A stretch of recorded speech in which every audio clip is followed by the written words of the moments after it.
اسی طرح جب ہم نے نمازیں پڑھنی ہیں تو اس کا بہت زیادہ خیال کریں کہ امام آپ کا صحیح العقیدہ ہونا چاہیے۔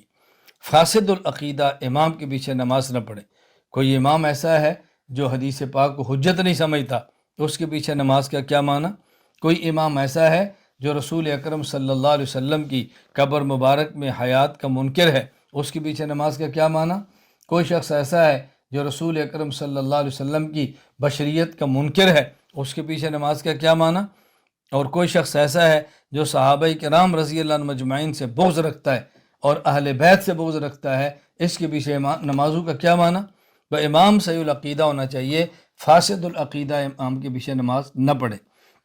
اسی طرح آج کل ایک اور چیز چل پڑی ہے، ایک آدمی نماز پڑھا رہا ہے، ایک آدمی نماز پڑھ رہا ہے، اچھا بس اوقات سنت پڑھ رہا ہے، نفل پڑھ رہا ہے، ایک بندہ پیچھے آتا ہے تو اس کو ہاتھ لگاتا ہے، وہ امام بن جاتا ہے، یہ مقتدی بن جاتا ہے۔